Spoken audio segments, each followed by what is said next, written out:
Arsenal subit sa première défaite depuis le retour de la Coupe du Monde. En effet, les Gunners d'Arsenal viennent de subir leur première défaite depuis le retour de la Coupe du Monde et ce face à Everton sur un score de 1 but à 0. Depuis le début de la saison, en effet, Arsenal a eu à perdre deux fois. Une fois contre Manchester United et ils ont également eu à faire deux matchs nuls face à Southampton et également contre qui? Contre Newcastle, effectivement.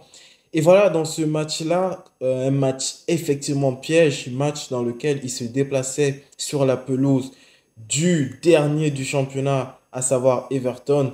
Et franchement, c'était effectivement un match piège. Franchement, Everton, ils ont déjà Everton a eu à limoger, si je ne me trompe pas, Frank Lampard. Frank Lampard qui a été limogé et il a été remplacé par l'ancien entraîneur de Burnley et entraîneur qui connaît très bien le fait de relever des équipes qui sont en bas de classement, qui connaît très bien le fait de sauver des équipes d'une relégation certaine.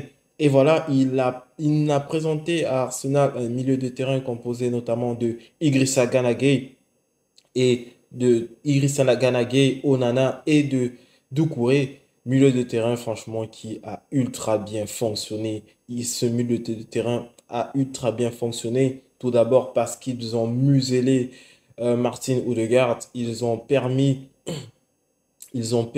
aux différents attaquants d'Everton de pouvoir se déplacer, se mouvoir en attaque plus facilement. Franchement, Martin Odegaard, dans cette rencontre-là, il a fait une prestation totalement en dessous des prestations précédentes, totalement en dessous de tout ce dont il nous avait habitués jusqu'à l'heure. Et on va parler de l'attaque des Gunners d'Arsenal. De son côté, Bukayo Saka, tout le temps, c'était le cas des deux ailiers en fait. Bukayo Saka, Martinelli, à tout moment, ils étaient à tout instant, il y avait au minimum deux joueurs adverses qui venaient sur eux, deux joueurs adverses pour barrer ces joueurs-là. De son côté, Eddie Nketiah a été, je vais pas dire inexistant, mais on va dire transparent dans cette rencontre. Et sur un coup de pied arrêté, sur un corner, Everton, par l'intermédiaire, si je me trompe pas, de McNeil, marque l'unique but, marque le seul but de la rencontre. Et voilà. Et voilà, Everton s'impose à domicile. Everton engrange franchement, pour vous dire, pour vous faire une petite, vous présenter un peu quel était l'effet. Sur les 7 derniers matchs d'Everton, ils n'avaient gagné qu'un seul point. Et là, ils viennent de gagner 3 points face au premier du championnat. Franchement, cette première ligue-là s'annonce franchement très palpitante. Et Arsenal qui a perdu 3 points dans cette aujourd'hui.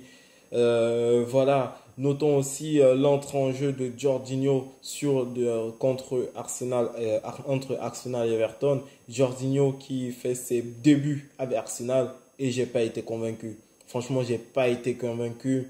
J'espère que avec le temps ça sera mieux, mais Jorginho, il ne m'a pas absolument pas convaincu. Tactiquement, pour moi, il n'était pas suffisamment juste dans ses passes. Ses passes étaient soit trop fortes, soit trop faibles. Il se faisait prendre le ballon quasiment à tout moment dans les pieds. Il y a un problème. Il essaie tant bien que mal de jouer le plus juste possible, mais il y a un problème. Franchement, voilà, on va pas commencer à tirer sur lui dès ses débuts. On lui laisse le temps de s'acclimater avec le jeu d'Arsenal. Franchement, c'est un peu ça. De son côté, Leonardo Trossard a fait une entrée. Moi, je suis assez satisfait des entrées de Leonardo Trossard et je pense franchement que c'est un joueur sur lequel il faudra vraiment compter. Et voilà. Dans tous les cas, Arsenal n'a qu'à prier parce que demain, on a une rencontre entre Tottenham et Manchester City. Manchester City qui se déplace sur la pelouse de Tottenham et ça promet être un très grand match. Pourquoi pas Tottenham pourra gagner contre Manchester City et on se retrouvera dans une physionomie où Uniquement Manchester United aura gagné des points dans cette journée. Uniquement Manchester United aura gagné des points. Vu qu'ils se sont imposés sur la pelouse de Crystal Palace, malheureusement, je ne peux pas faire un débrief ou parler plus en profondeur de ce match parce que je ne l'ai pas regardé. Voilà, c'est bien dommage. Dans tous les cas, la seule bonne opération de la journée, c'est celle de Manchester United qui s'est imposé face à Crystal Palace. De son côté, Arsenal a perdu. Newcastle a fait match nul. Première ligue très intéressante, première ligue qui s'annonce palpitante et franchement, il y a de belles choses qui nous attendent.